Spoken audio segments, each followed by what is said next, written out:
a tua voz, por isso estou aqui. Senti o teu chamado, então me decidi e me lanço e me entrego nos braços do teu amor, pois este amor quero permanecer. O teu amor me queima, assim me consume.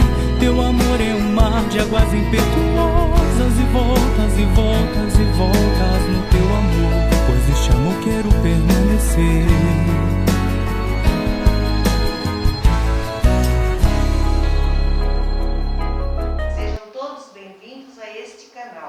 Mais uma vez estamos aqui para continuar o nosso estudo sobre as cartas do eixo teológico catequético. Que bom, que Deus nos abençoe, nos anime, nos inspire e fortaleça cada vez mais a nossa fé diante da situação em que estamos vivendo. Desde já queremos agradecer o empenho de todos, o retorno das reflexões realizadas no encontro anterior. Mas hoje queremos também recordar o mês que estamos vivendo, o mês da Bíblia, setembro, onde celebramos o mês da Bíblia, cujo dia comemoramos no dia 30 de setembro. E queremos então acompanhar essa citação bíblica de 2 Timóteo, quando Paulo escreve carinhosamente a seu filho espiritual, Timóteo. E ele diz: quanto a ti, permanece firme naquilo que aprendeste e aceitaste como verdade, e sabes de quem o aprendeste. Desde criança, conheces as Escrituras Sagradas. Elas têm o poder de te comunicar a sabedoria que conduz à salvação pela fé em Jesus Cristo. Esta é uma mensagem que também é dirigida a todos nós. E no mês da Bíblia, o mês de setembro, a igreja então define sempre um livro para que a gente possa estudar e se dedicar um pouco mais. E foi escolhido Deuteronômio, onde traz o lema: abre a tua mão para o teu irmão. Deuteronômio 15, 11. Dizer também que o objetivo do mês dedicado à Bíblia é contribuir para o desenvolvimento das diversas formas da presença da Bíblia na ação evangelizadora no Brasil, colocando-a mais perto do povo de Deus. Graças a Deus que a gente tem essa possibilidade de estar mais em contato com a palavra. E aí isso vai nos dando cada vez mais força e coragem para enfrentar o nosso dia a dia. Queremos lembrar então que o tema escolhido para o mês, o mês da Bíblia 2020, ele é um alerta para as características do modo de ser e agir dos cristãos. Ele vem de encontro com a situação a qual nós estamos vivenciando. O amor e a fraternidade deverão ser a base da nossa caminhada, do nosso agir. O livro do Deuteronômio, ele surgiu a partir da fé vivida pelo povo de Israel em diversos contextos históricos. O termo Deuteronômio, que significa segunda lei. Foi-lhe dado esse título no momento em que os livros do Primeiro Testamento foram traduzidos do hebraico para o grego, ao redor do ano 2000 e do ano 250 a.C.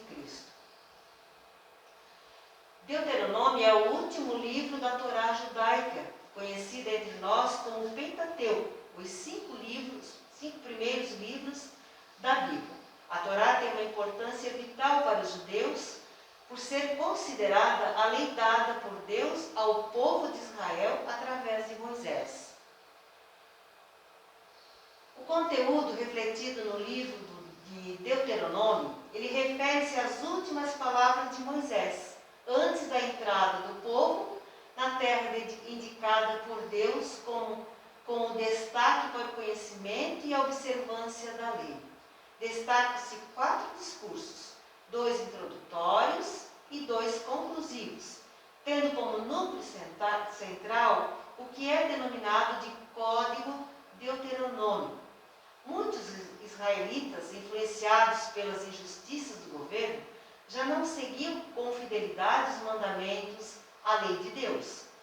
E os temas centrais do Deuteronômio, eles giram em torno do principal objetivo do livro, que é motivar o povo de Israel a observar a lei de Deus conforme revelada na história, desde as suas origens. A mensagem teológica contida no Deuteronômio é de grande importância para a tradição da fé, não só dos judeus, mas também dos cristãos. É o livro do Primeiro Testamento mais citado no Segundo Testamento, em torno de 200 vezes. Alguns temas importantes podem ser contemplados em sintonia com o espírito suscitado pelo lema do mês da Bíblia de 2020.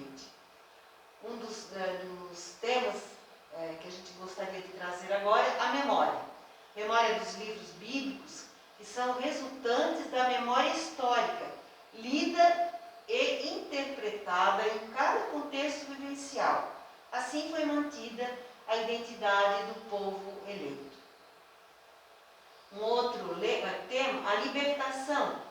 Como refrão, o Deuteronômio traz à memória a presença atuante de Deus, o Senhor que libertou o povo da escravidão do Egito, com sinais de prodígios, conduzindo a uma terra onde corre leite e mel.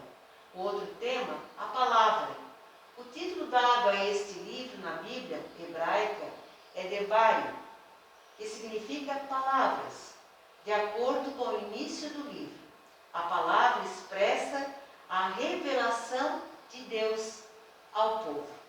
Outro tema, o amor. Deuteronômio ressalta a gratuidade do amor de Deus, independentemente dos méritos do seu povo. Um outro tema, a comunidade.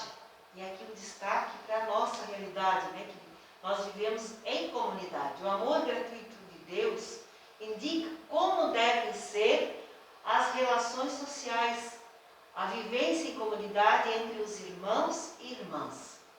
Outro tema, a aliança. Deuteronômio caracteriza-se como o livro da renovação da aliança de Deus com o seu povo.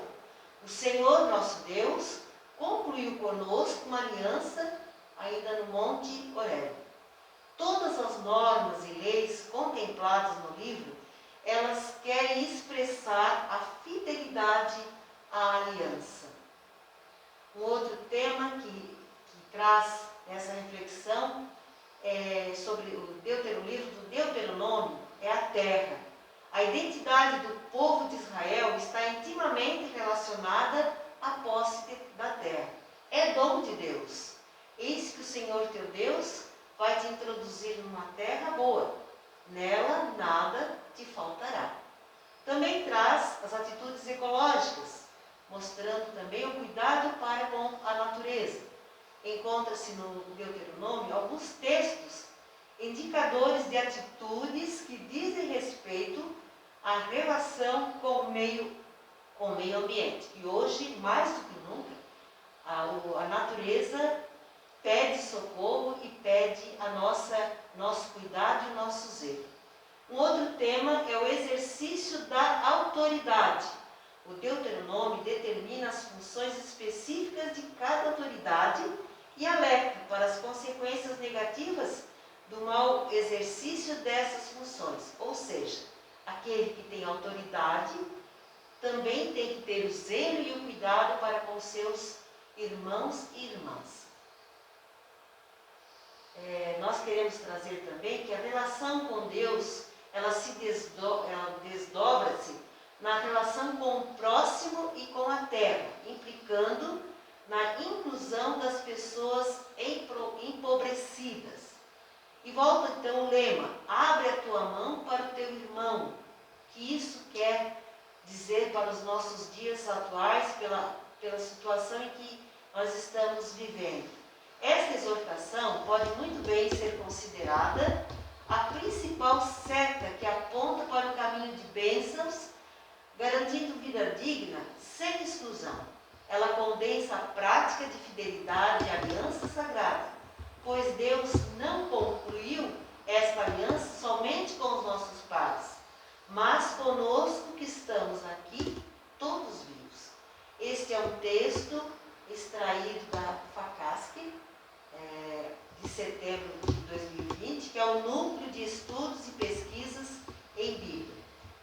gente pode também depois acessar, quem quiser o texto na sua íntegra, poderá acessá-lo e aí então ter um conteúdo mais aprofundado sobre o tema, abre a tua mão para o teu irmão, dentro do livro do Deuteronômio. Essa era a nossa contribuição para o mês da Bíblia, que nós, no dia 30, celebramos então o seu dia. Vivido de uma forma diferente, mas que a gente não esqueça dessa riqueza, desse tesouro que está em nossas mãos. Nós seguimos agora uma memória da nossa carta anterior, carta de número 8, ainda do eixo teológico catequético. Alguns pontos que a gente gostaria de considerar. Na carta anterior, tínhamos também uma proposta de reflexão, e aqui agradecemos o retorno dessas reflexões, muito boas mesmo. Nesta carta de número 8, o tema central, creio na Igreja una, santa, católica e apostólica. Para dizer que igreja é o lugar indispensável para professarmos a nossa fé, e seus traços essenciais são de ser una, santa, católica e apostólica. O próprio Jesus quis a igreja. Pela fé de Pedro, ele diz: tu és Pedro, e sobre esta pedra edificarei a minha igreja. E a igreja faz parte do desejo salvador do nosso Deus Trindade. No mundo presente, a igreja é para nós imagem terrena da Trindade Celeste, é sacramento de salvação, é sinal e instrumento de comunhão de Deus e os homens. Ainda neste eixo, nesta carta, o que é para nós ser uma igreja una? Porque tem um só Senhor, professa uma só fé, um só batismo e forma um só corpo. Por que é santa? Porque Deus é o seu autor, Cristo o único santo. Por que católica? Porque anuncia a totalidade da fé, o Cristo total. Por que apostólica? Por ser fundada na fé dos apóstolos. E durante essa carta, a gente teve até um número bem expressivo de textos bíblicos que nos iluminaram. Mateus 16, 13 a 20, falava da fé dos apóstolos, que é o fundamento da nossa igreja. 1 de Coríntios 3, de 9 a 12, trabalhamos juntos na obra de Deus. A forma de como isso é importante na nossa vida. 1 de Coríntios 12, de 12 a 31, a diversidade de dons em um só corpo. Em Efésios 2, 20 a 22, nos diz que vocês pertencem ao edifício que tem como alicerce os apóstolos. Efésios 4, de 4 a 16, a unidade do corpo que é a igreja. 1 de Pedro 2, 5 a 10, a pedra que os construtores rejeitaram tornou-se a pedra angular. Em Gálatas 4, 26, a igreja é chamada Jerusalém Celeste. E Apocalipse 22, 17, fala sobre a esposa imaculada de Cristo. Agora a gente passa a palavra ao padre Ellison, que vai então nos aprofundar a carta de número 9 do eixo teológico catequético. Louvado seja nosso Senhor Jesus Cristo, para sempre seja louvado. Nós queremos então dar continuidade, Salete então fez uma releitura da Sagrada Escritura no livro de Deuteronômio, nos apresentou alguns pontos, principalmente desse mês da Bíblia, e também uma atualização, lembramos um pouco a carta 8, e agora então nós vamos aprofundar a carta 9. Nós vamos aprofundar então, creio na comunhão dos santos. carta 9, que você já fez a leitura, né? E é importante entender, então, todos os artigos do credo. Então vamos aprofundar um pouquinho desta carta que você tem em mãos. Na comunhão dos santos, sempre lembrar, nós falávamos, né, na carta 8 sobre esse crer na Igreja Católica, né, que é una, santa, católica, apostólica, romana. Então, na comunhão dos santos, existe essa íntima unidade que há entre o crer na Igreja e na comunhão dos santos, né? Uma coisa está ligada à outra, essa intimidade que existe, essa íntima unidade que existe entre o crer na Igreja e a comunhão dos santos. Você se santifica dentro também da comunidade da Igreja. E aí o catecismo da Igreja Católica, que toda a carta também tem por base fundamentar, né, tem como fundamento a doutrina da Igreja Católica, né, a doutrina da Igreja Católica, você está visualizando. E lá no número 946 do Catecismo da Igreja Católica, nos fala assim: o que é a Igreja, senão a Assembleia de todos os santos? Vejam só, a primeira perguntinha que o Catecismo já nos traz. O que é a Igreja, senão a Assembleia de todos os santos reunidos, participando do mistério, né? Esse mistério eucarístico, esse mistério de salvação? Então, a Igreja como Assembleia. Então, a comunhão dos santos é precisamente a Igreja, né? Nós todos, filhos e filhas de Deus, buscamos então viver esta comunhão dos santos e formamos então esta Assembleia. O Catecismo da Igreja Católica então nos orienta nesse momento. Depois, o que significa então esta comunhão, né? O que significa esta comunhão? O termo que pode ser usado para todos os sacramentos, né? A carta até traz essa ideia de não ficar somente na Eucaristia, porque muitas vezes a gente diz: eu vou receber a Sagrada Comunhão, né? Receber a Eucaristia, que é esta comunhão que nos une a Cristo, que nos une a Deus, que nos une aos irmãos, por isso o termo comunhão. Esse termo comunhão ele pode ser usado também para todos os sacramentos, não só para a Eucaristia, e ele faz acontecer a comunhão sempre mais íntima e estreita com Deus e com os irmãos. Então aqui está a definição, né, mais ou menos daquilo que é comunhão. Depois, comungar significa o quê? Participar, compartilhar, ser solidário, estar com o outro, conviver com esta pessoa. Isso tudo, então, dentro desse termo comunhão. Então, a carta nos apresenta um pouquinho dessa definição, né, sobre o que significa comunhão.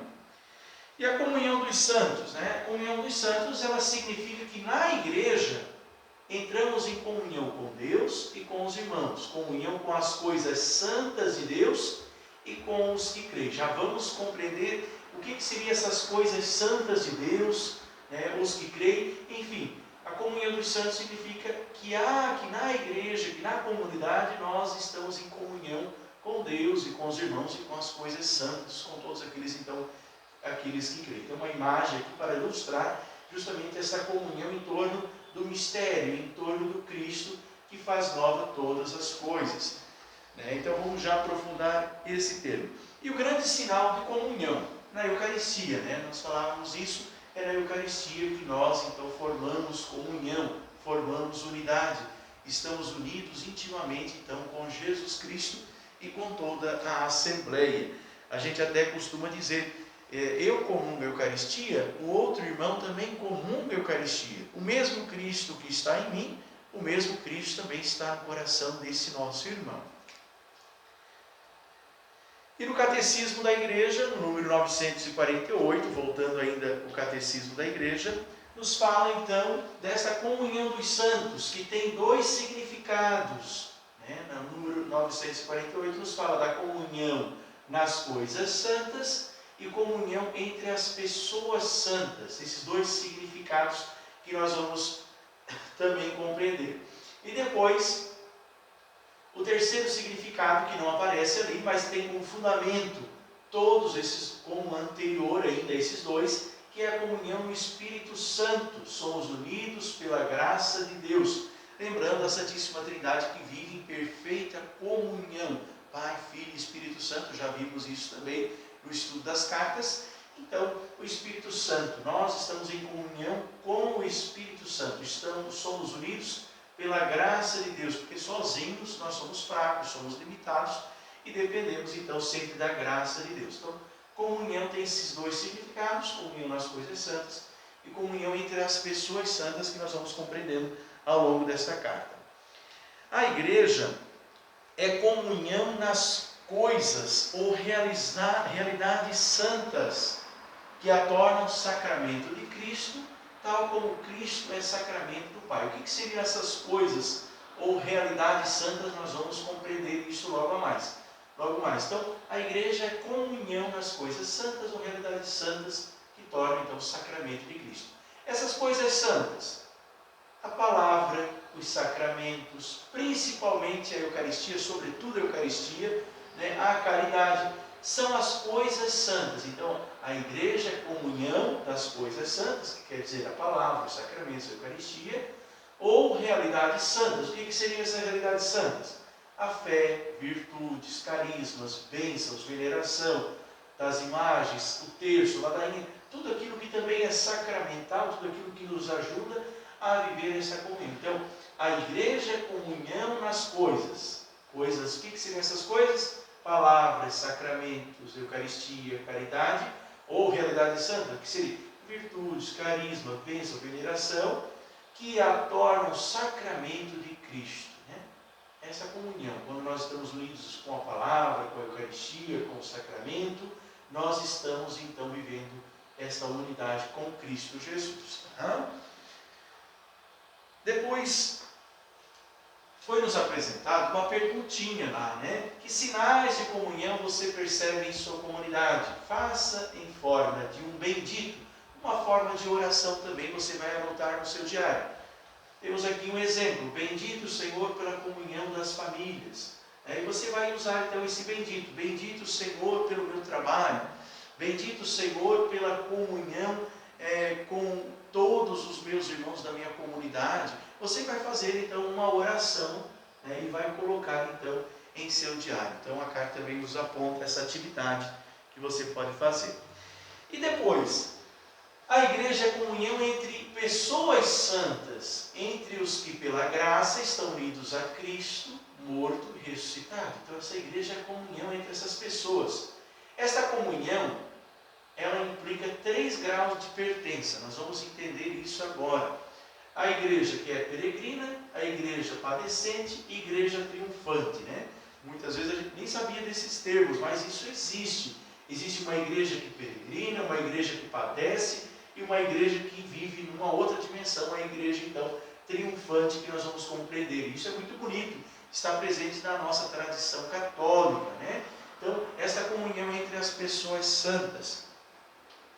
A igreja peregrina, os que caminham no mundo. Então temos aqui uma imagem muito bonita ilustrando o povo romeiro, o povo peregrino, o povo que está caminhando, abraça a sua fé, abraça Cristo, abraça a sua cruz, renuncia a si mesmo e segue então a cruz de Cristo. E o povo de Deus caminhando em torno da cruz de Cristo, seguindo os passos do Mestre. Então quer dizer, a igreja peregrina, os que caminham no mundo, os que vivem os sofrimentos do tempo presente, os que vivem a luta diária, mas não abrem mão do Cristo, não abrem mão da cruz de Cristo.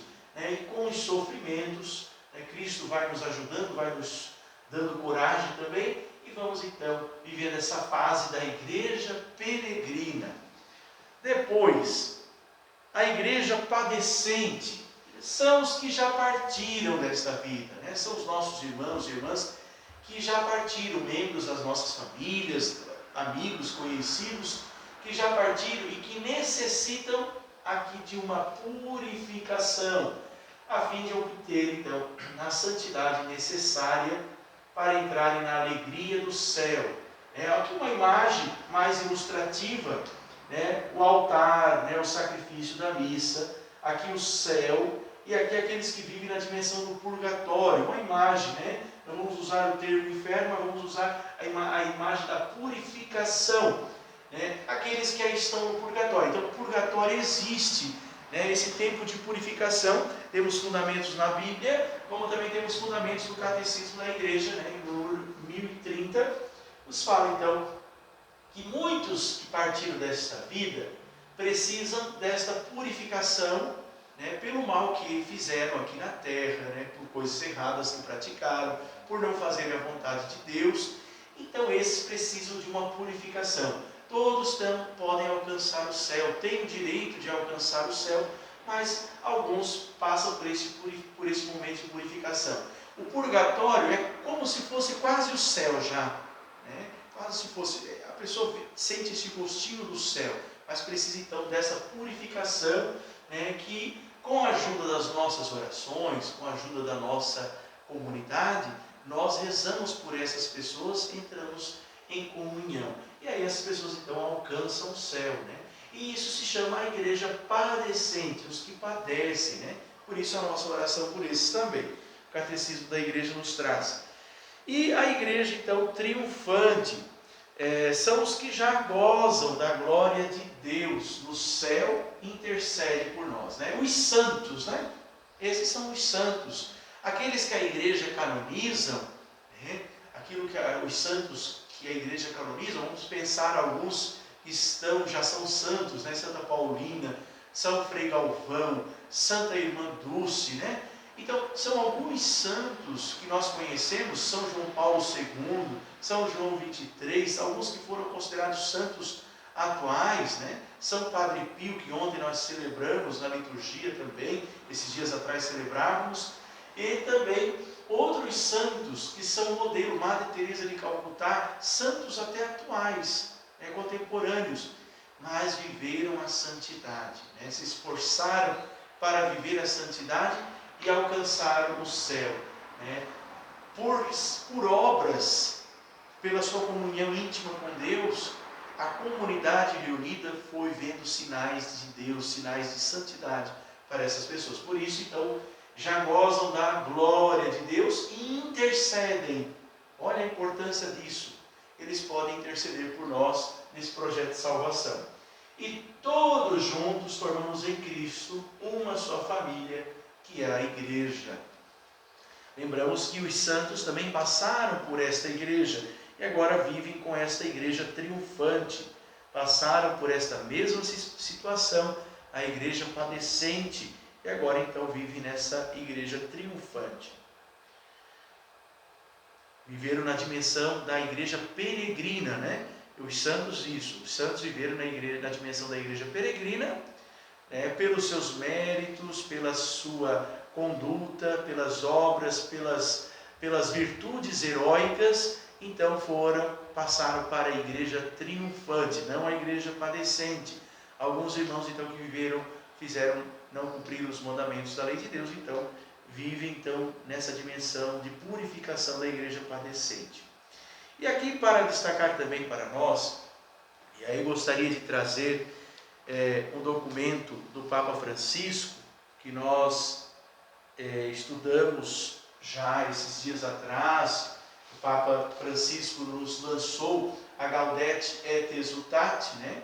Alegrai-vos e exultai-vos, sobre o chamado à santidade no mundo atual. É uma exortação muito linda, um livro de espiritualidade. A nossa paróquia estudou com os ministros da Sagrada Comunhão, e o Papa então nos dá algumas orientações. Mas antes, para nos dizer que os santos não foram pessoas sem defeitos, mas pessoas como nós, que foram chamadas por Deus para a santidade, né? Eu falava que os santos fizeram parte dessa igreja peregrina, mas com a sua luta para viver a santidade, alcançaram então a igreja triunfante, e hoje vivem juntos com Deus, intercedendo por nós. E o Papa nos fala, na exortação apostólica Gaudete et Exsultate, alegrai-vos e exultai, ele nos fala no número 34, a santidade não te torna menos humano,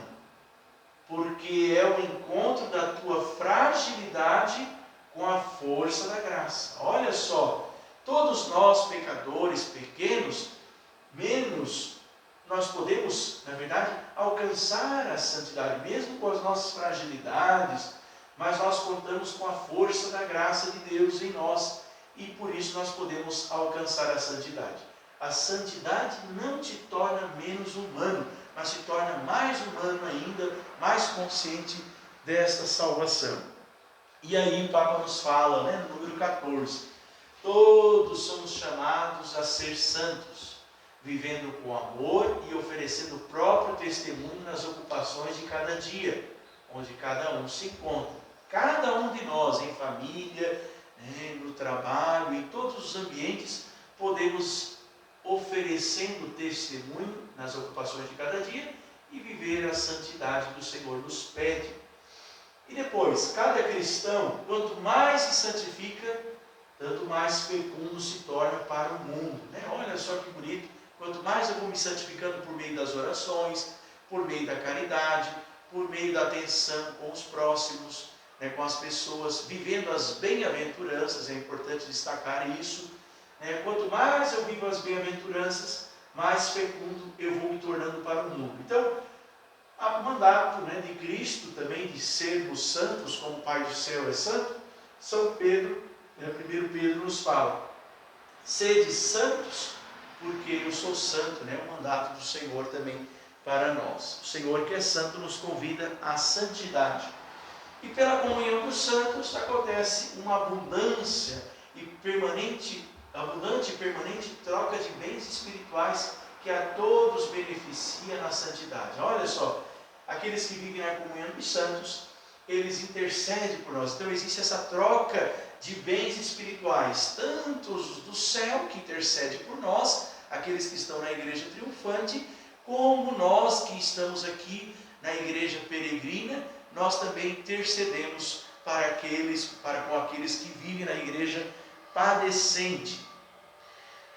Olha só que bonito, aqueles que estão com Deus na sua glória, são exemplos, são modelos. Por isso que nós, quando chegamos diante de uma imagem de Nossa Senhora ou de algum santo, nós não adoramos, é importante destacar isso, nós veneramos, São pessoas com grande exemplo, modelos, são pessoas com uma história, um grande legado, seguiu a Jesus Cristo, foi fiel a Ele. Então nós olhamos para esta imagem, nós lembramos de uma pessoa, de sua história, que viveu a santidade e nos convida então à santidade também. Então intercede por nós que somos peregrinos e pelos que estão se purificando no purgatório. Por isso, aqueles que estão com Deus, a gente pode pedir a intercessão dos santos. Olha, intercede por mim, que estou nessa luta ainda, intercede por aqueles que estão no purgatório.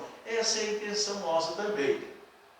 E nós, santos e santas na terra, os santos que vivem a dimensão da igreja peregrina, nós somos convidados a o quê? A imitar os santos e santas do céu, são exemplos, modelos, e pedir a intercessão deles. Cada um tem um santo de devoção, pode então pedir a intercessão desses santos. E podemos, olha só, olha que interessante, interceder um pelos outros na terra. Você já pensou nisso? Você já imaginou que eu e você podemos interceder pela vida dos outros? Podemos rezar pelos outros. E aqui temos um exemplo prático. Os pais intercedem pelos filhos. Quantas mães que os filhos estão descansando, vai lá, impõe as mãos, reza pela criança. O marido, a mãe, o esposo, a esposa, geralmente o filho chega e diz: bênção pai, bênção mãe, Deus os abençoe. Isso é interceder também. O pai e a mãe que reza pelo filho, que reza pela família, isso é intercessão também. Quando a pessoa vem, procura o padre, o ministro ordenado, ele vem, pede a bênção, Deus nos abençoe. Isso também é interceder por aquela pessoa, é rezar junto com aquela pessoa. E nós também podemos interceder pelas almas do purgatório. E aí vem o sentido da missa, quando a gente coloca lá na intenção pelas almas do purgatório, rezamos por aqueles que faleceram, nós colocamos como intenção, porque no próprio rito da Santa Missa, a gente reza nessa intenção, o padre reza nessa intenção: lembrai-nos, ó Pai, daqueles que partiram desta vida, aqueles que já estão em comunhão com Deus, ou que vivem na dimensão do purgatório, que vivem na igreja padecente. Então todos nós formamos essa igreja. Importante destacar essa ideia da comunhão. Tanto os peregrinos, a igreja peregrina, a igreja padecente, a igreja triunfante, vivemos nesta comunhão e um intercede para o outro. Então, um exemplo bem prático para nós cristãos também. Então, já terminando, né, o conteúdo desta carta, muito rica, muito lindo, né, esse conteúdo para nós. Na comunhão dos santos, ninguém vive, ninguém morre para si mesmo. Veja, se eu quero ser santo, eu vivo para o outro, né? Foi a leitura, então, também de um dos domingos que nós participamos da missa. Para mim viver é Cristo, para mim morrer é lucro. Então ninguém vive para si mesmo, ninguém se fecha no seu mundo, mas se abre para o outro. Se morre para Cristo, se morre para os irmãos. Isso é o testemunho dos santos que nós vivenciamos. E os Atos dos Apóstolos, então, nos dão uma bela lição das primeiras comunidades, né? A comunidade primitiva nos fala, os fiéis eram um só coração, uma só alma, ninguém se considerava dono da propriedade alguma, tudo era colocado em comum, né? Comunhão, né? Os fiéis, então, eram um coração só, uma só alma. Isso é viver a santidade também, é viver esta comunhão. Terminando, então, esse era o texto que nós estudamos na carta 9. E agora, você é convidado a fazer uma leitura orante dos textos. Então, em casa, você vai ter o seu ambiente próprio para rezar.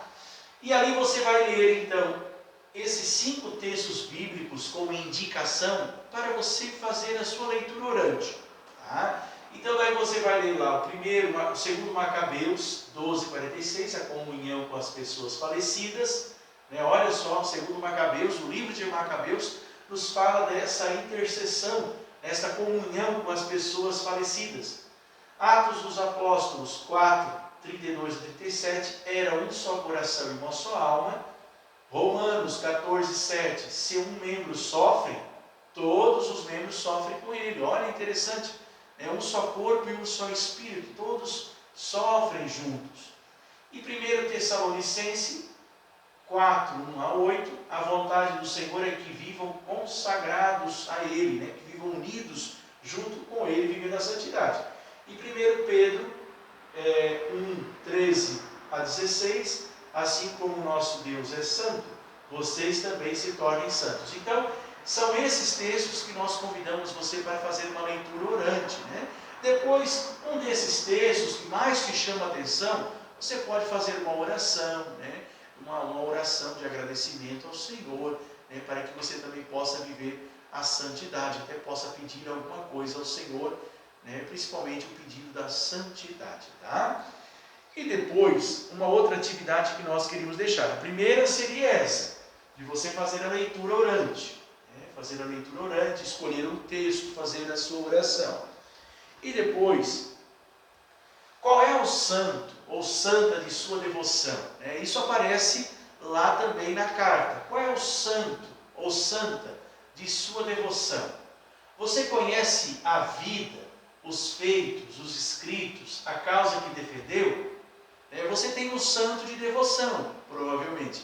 Então você vai procurar fazer a leitura, conhecer os feitos, os escritos, a causa que esse santo defendeu. Você vai ler, pesquisar, aprofundar seus conhecimentos sobre a vida desse santo ou dessa santa. E depois você vai escrever no seu diário, no seu caderno, enfim, e vai partilhar com as catequistas da sua comunidade, com a coordenação também e com os catequizandos. Você pode então mandar como uma atividade para os seus catequizandos também, tá?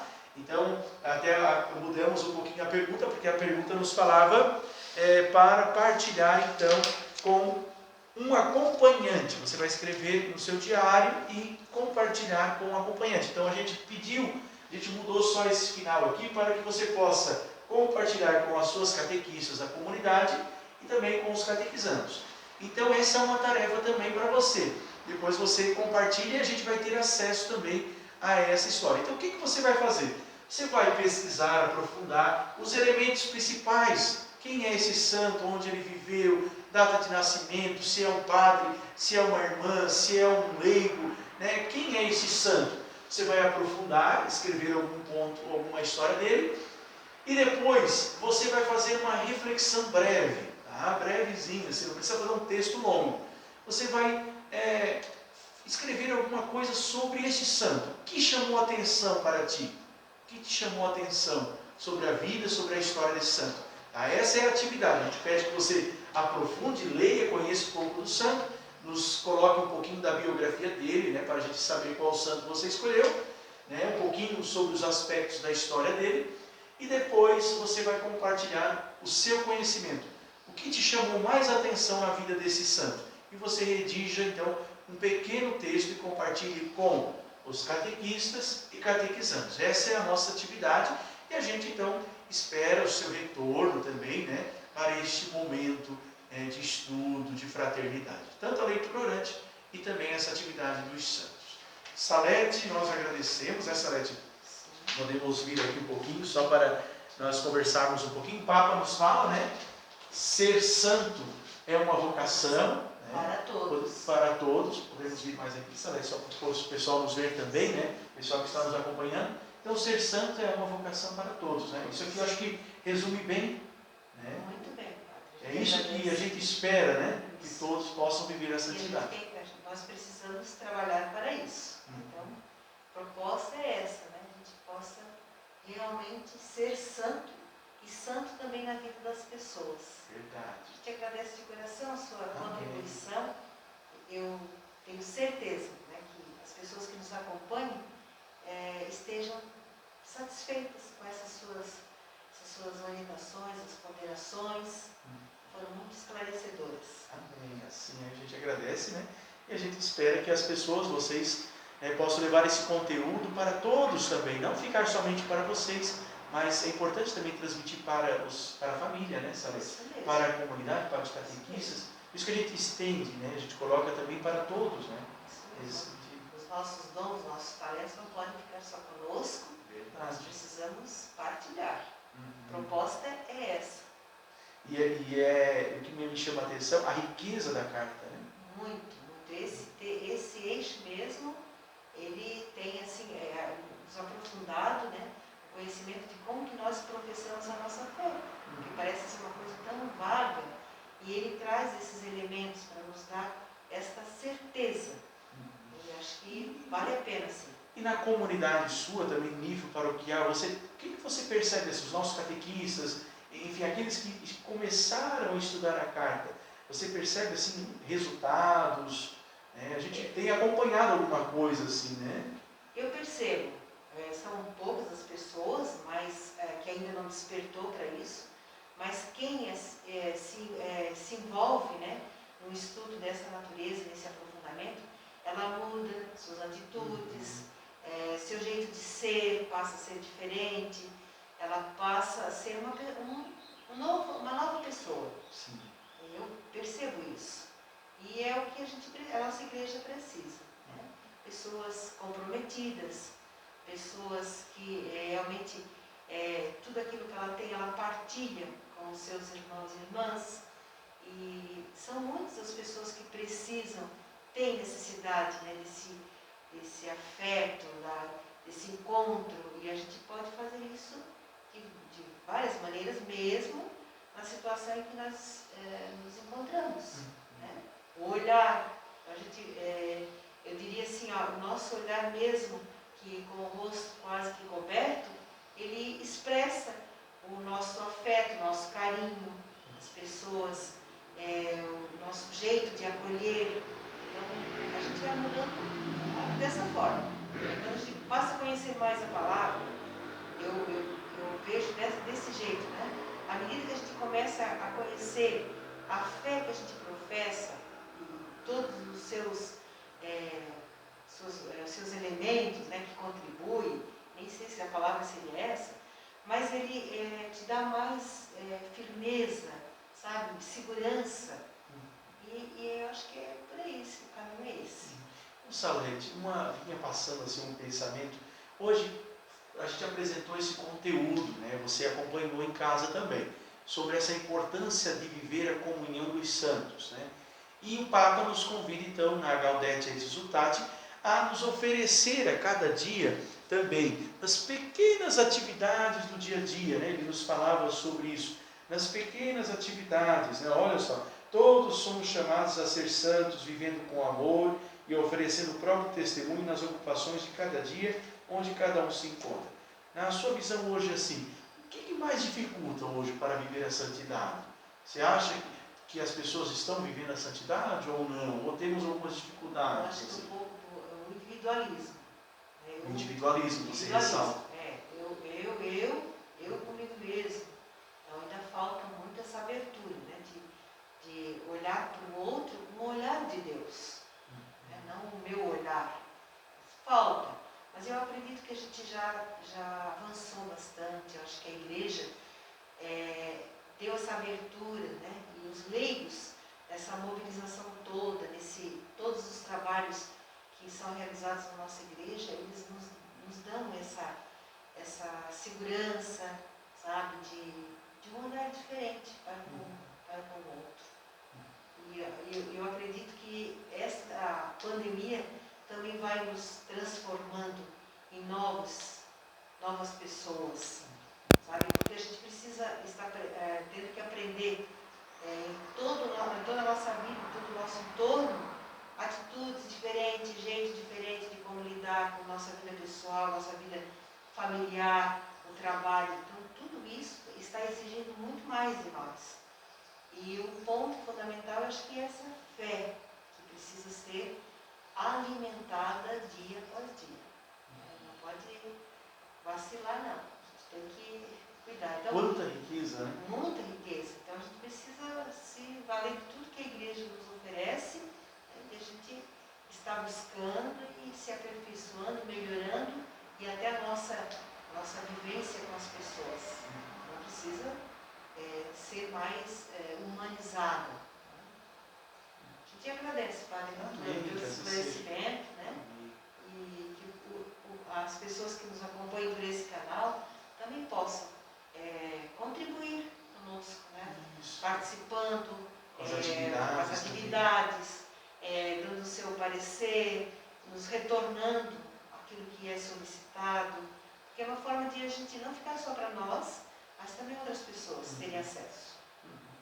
Então tá bom, né? Nós agradecemos de coração. Obrigado, Salete, também pela parceria, né? Geralmente a gente está estudando, se esforçando, mostrando também esse conteúdo, aprofundando outros conhecimentos também, e aqui transmitindo aquilo que a gente conhece, aquilo que a gente sabe também para vocês, né? Então é de coração, e possamos, quem não tem esse documento ainda, essa exortação, Gaudete et Exsultate, vale a pena adquirir. Ele, olha, não tem nem 100 páginas, ó, tem 83 páginas escritas pelo Papa Francisco, e é um livro de espiritualidade sobre o chamado à santidade no mundo atual. Vale a pena ler também, e trazer para o seu conhecimento pessoal, também depois transmitir para todas as pessoas, né? Sim. Teria mais alguma coisa? Não, Padre, isso mesmo. Então nós vamos dar uma bênção especial a todos vocês, para que possamos, né, viver a santidade e invocar a intercessão dos santos, né? A intercessão dos santos. Nós temos uma data especial também que nós celebramos antes do Dia dos Finados, né? Então a gente celebra o Dia de Todos os Santos, né? Às vezes muitos irmãos estão trabalhando, só param no dia 2 porque é dia de Finados, né? De novembro, mas dia 1º de novembro, Dia de Todos os Santos, justamente para nos lembrar que os santos que estão na glória eterna, que estão nessa igreja triunfante, intercede por nós, intercede pelas nossas necessidades, intercede por aqueles que vivem na igreja padecente, no purgatório. E nós, peregrinos, que somos a igreja peregrina, pedimos o auxílio desses que estão no céu, que estão junto com Deus, na igreja triunfante, e nós, igreja peregrina, vamos no dia 2, Dia dos Finados, nos cemitérios, também para interceder por aqueles que estão na igreja padecente, aqueles que estão então no purgatório. Olha essa comunhão, por isso que a data do 1º de novembro e dia 2 estão unidas intimamente, né? É muito bonito isso, a igreja nos apresenta isso como uma forma também de viver a santidade. Quando nós rezamos pelos mortos, quando lembramos deles também, é uma forma também de viver a santidade, estar em comunhão com aqueles que padecem, né? Então nós queremos pedir a bênção de Deus. Obrigado a todos que nos acompanharam por meio desta videoconferência. O Senhor esteja convosco, Ele está no meio de nós. Por intercessão de todos os santos, o seu santo de devoção, o Senhor vos abençoe e vos guarde e vos livre de todo o mal. Em nome do Pai, do Filho e do Espírito Santo. Amém. Louvado seja nosso Senhor Jesus Cristo. Para sempre seja louvado. Muito obrigado. Deus os abençoe. Assim seja. A palavra do Senhor, quando chegou, desinstalou meu coração. Ao chegar, desafiou-me a exigir uma resposta de sim ou não. É fácil dizer sim, é fácil dizer não, mas dói depois do sim e dói depois do não.